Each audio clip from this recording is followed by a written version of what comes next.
All right, let's dive into what is honestly one of the most incredible survival stories of the 20th century. And it's a story you've probably never heard before. I mean, it sounds made up, right? It's almost impossible to believe, but it is absolutely true. This is the story of a man who was right at the epicenter of history, not once, but twice, and somehow lived to tell the tale. So, first things first, let's get into the unbelievable personal journey of the man at the center of this whole thing, Tsutomu Yamaguchi. You know, BBC once called him the unluckiest man in the world, and yeah, you can see why. But as we're about to find out, his story is less about luck, good or bad, and a lot more about just unimaginable human endurance. Okay, the timeline of just these few days is staggering. Get this, on August 6th, he's in Hiroshima on a business trip. He survives the first atomic bomb. Then, even though he's injured, he manages to get home to Nagasaki. And then, and this is the craziest part, on August 9th, he's literally in his office telling his boss about the horrors he just saw when the second bomb hits. That first blast in Hiroshima, it was just devastating.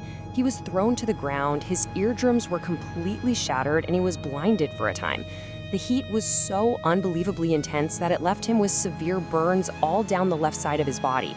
His skin was literally peeling off. So how could something this horrific even happen?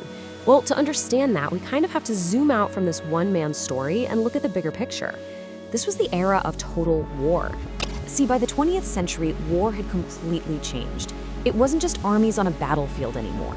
It was total war, where entire societies, entire economies were part of the war machine.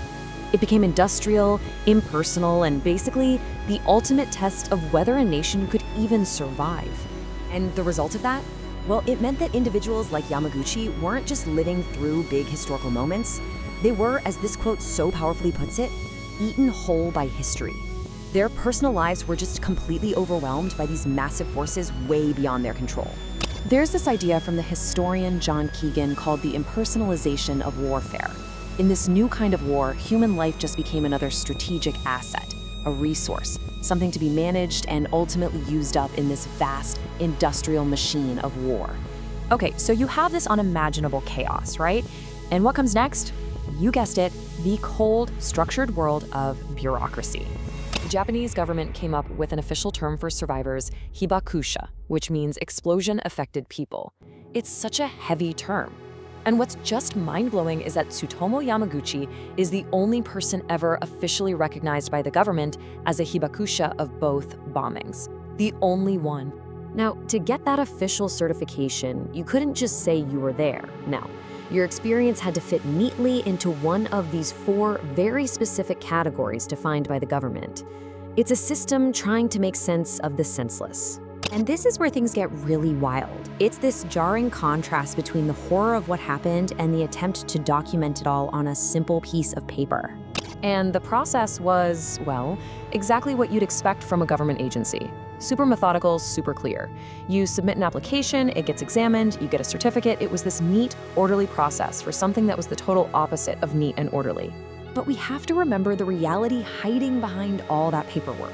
In Nagasaki, the second blast was so powerful, it ripped the fresh bandages right off his wounds. That was his lived experience, not some checkbox on a form. And this is the attempt to contain that experience. After everything he went through, all that suffering was meant to be described right here, in just a few blank lines on a form. How could anyone possibly capture that kind of reality in such a tiny space? His daughter tells this story, that after the second bomb, Yamaguchi had this raging fever. He was lying in a shelter, and his wounds actually became infested with maggots. And then you look at the official form, all of that horror gets boiled down to circling the word fever. It's just incredible.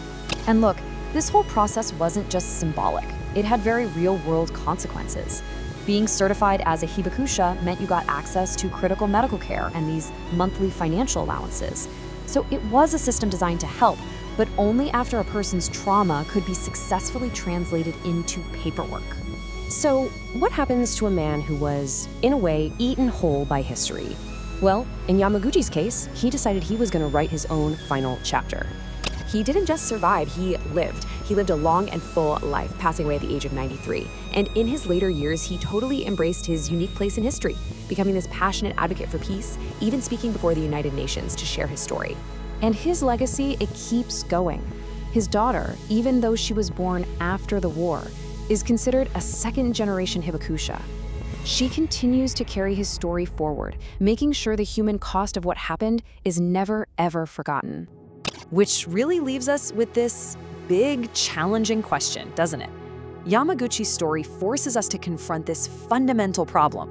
When you're faced with experiences that are truly beyond words, how do you even begin to document them? How do we fit something so immense into the neat boxes and blank lines that our world so often demands?